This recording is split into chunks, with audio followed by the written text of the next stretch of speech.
Bonne nouvelle pour la rentrée académique 2022-2023, l'École supérieure d'administration, d'économie, de journalisme et des métiers de l'audiovisuel ESAE vous ouvre les portes de ses différents sites. À Gbedjourmende, à Bomé-Calavi, à Kpakpa et même à Parakou, l'université ESAE vous offre des bons d'études et des demi-bourses dans toutes ses filières en licence 1, 2 et 3. Et pour les 100 premières inscriptions en master 1 et 2, bénéficiez des demi-bourses. Nouveau bachelier, vous avez au moins la mention assez bien. Inscrivez-vous vite à ESAE et bénéficiez d'un bon de 50 000 francs CFA. Étudiants, étudiantes et nouveaux bacheliers, payez 200 000 francs CFA en sciences de gestion, sciences économiques, sciences juridiques et en administration des affaires en licence 1, 2 et 3 et 500 000 francs CFA en master 1 et 2, 250 000 francs CFA en administration générale, administration des finances, journalisme et métiers de l'audiovisuel en licence 1, 2 et 3 et 600 000 francs CFA en master 1 et 2. Alors, inscrivez-vous vite et profitez des offres exceptionnelles mais également d'un enseignement de qualité à l'université d'excellence ESAE. Infoline 90 93 65 21 ou le 98 98 14 00. ESAE, l'excellence a un nom. Amis sportifs, bonjour. Présent au Bénin depuis quelques jours, Philippe Bana, président de la Fédération française de handball, a signé hier jeudi 27 octobre 2022 un accord de partenariat avec la Fédération béninoise de handball dirigée par Sidikou Karimou, un acte rendu possible grâce au management du gouvernement béninois par le biais de son ministre des Sports Oswald Omeki. Un partenariat qui va apporter un plus à l'essor du handball béninois. Plusieurs experts seront déployés au Bénin pour enseigner les véritables notions de la discipline. Les matériels didactiques et sportifs seront également envoyés par la Fédération française au Bénin pour rendre plus performants les athlètes. La partie française promet de s'engager à fond dans le projet pour une parfaite réussite. Autre information, la Fédération béninoise de football a rendu hier les résultats de la phase départementale des tests de détection pour l'entrée au centre de formation de Ndali.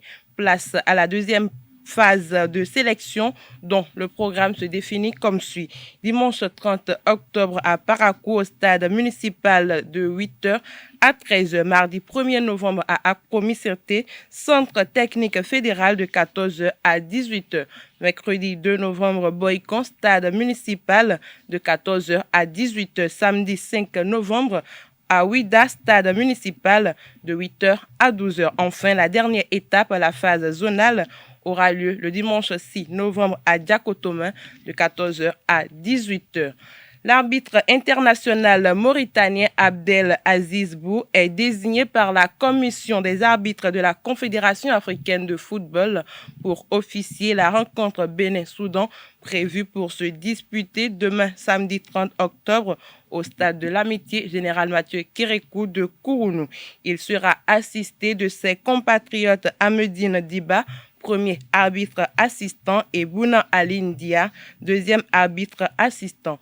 Moussa Diou est désigné arbitre de table. Quant au commissaire au match, il est de nationalité ivoirienne et a pour nom Mohamedou Iyou. L'officier Covid-19 est le béninois Sylvestre Parfait Aïvodji. Faut-il le rappeler, le directeur de la partie Abdel Aziz Bou de la Mauritanie est âgé de 29 ans et fait partie des meilleurs sifflets d'Afrique.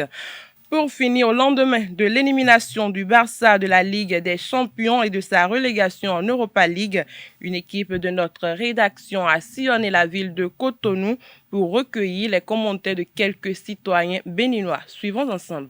C'est une déception pour le club même, pour les joueurs et pour les fans supporters du Barça. En tant que supporter barcelonais, on est triste, on est abattu de voir notre équipe reléguée en Europa League. Je ne suis pas fan du Barça, je suis un fan du Real, mais c'est vraiment triste pour le Barça. Voir le Barça relégué pour la deuxième fois consécutive en Europa League. J'ai été vraiment déçu par l'échec, non pas par le fait que les joueurs n'aient pas bien joué, non. Pas l'échec de Barcelone. Je m'y attendais déjà parce que depuis leur victoire contre Plzen, ils n'ont pas pu gagner d'autres matchs. Et ils ont été battus dans les matchs aller et retour. Moi, je ne suis pas un supporter du Barça ni du Real. Mais j'ai vu que le Bayern est supérieur au Barça. Le Barça, c'est une équipe que j'ai commencé à supporter à cause de Lewandowski qui est venu récemment. Il a quitté Bayern pour Barça. Mais il n'a pas eu le résultat escompté. C'est dommage pour Barcelone. Lewandowski, je l'aime bien, je l'apprécie bien. C'est un buteur. Mais malheureusement, il n'a pas des gens valables pour bien le servir afin de marquer autant de buts. Il a fait le choix de Barça. Il vient d'être éliminé, relégué encore à Europa League. Vraiment, c'est une contre-performance personnelle d'abord pour lui, Lewandowski, le Polonais, et pour son club Barça. Je me demande quel est le réel problème de ce club, parce qu'on ne peut pas avoir des noms ronflants comme Lewandowski, Rafinha, Xavi, Dembélé, Ter Stegen, et ça va être vraiment difficile de franchir la phase des groupes. Je me demande si Xavi ne maîtrise pas réellement son système de jeu, si son système de jeu a un souci. Actuellement, c'est le problème d'entraîneur. Xavi n'est pas pour le moment le grand entraîneur, l'entraîneur qu'il faut au Barça. Il n'a pas encore l'expérience qu'il faut. Parce qu'actuellement, il a des bons joueurs. Il y a Lewandowski, il a des hommes qu'il faut pour pouvoir scorer. Il y a quelque chose qui ne va pas. Ce n'est pas un problème d'entraîneur, non. C'est au niveau des joueurs eux-mêmes. L'efficacité, jusqu'au bout. Ils n'ont pas pu gagner à cause de Xavi parce que lui, on dirait qu'il favorise ses compatriotes. Il ne met pas les joueurs qu'il faut sur le terrain. Des fois, il sort les joueurs qui ne doivent pas sortir. Donc, je pense que c'est à ce niveau-là parce que le Barça possède une bonne attaque. Mais je sais aussi que la défense n'est pas ce qu'elle doit être. Mais le problème se trouve au niveau de l'entraîneur. Et je ne sais pas si à l'Europa, là, Barça va faire encore mieux. Peut-être qu'il va encore être éliminé en demi-finale. Ce serait dommage qu'on dépense assez de sous et qu'on n'ait pas un résultat fiable. C'est parce qu'en Liga, ça va bien pour le Barça. En Liga, ça va bien. Mais face aux grands clubs, entre griffins, à certains clubs, qu'on dit aux grands clubs, le Barça a de la peine à livrer un très bon match. Et l'attaque aussi a un souci. On voit Dembélé qui s'enchaîne sur le côté, qui court. Mais arrivé devant les buts, Dembélé qui n'arrive pas à retrouver le chemin des filets. Et Ansu Fati, le jeune qui fait rêver au Barça lui-même, paraît-il que la composition ne se fait pas du tout bien avec ses coéquipiers. Là, Xavi doit très vite revoir sa troupe, revoir son système de jeu, revoir la composition. Sinon, même en Europa League, ça ne sera pas facile pour eux. Moi, j'aime voir Barça avec Real. Et en tout cas, pourquoi on dit que Barça joue la Champions League?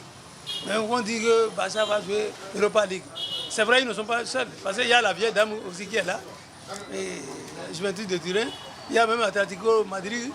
Et un club encore là. Vraiment, moi j'ai vu que les gens n'aimaient pas regarder l'Europa League.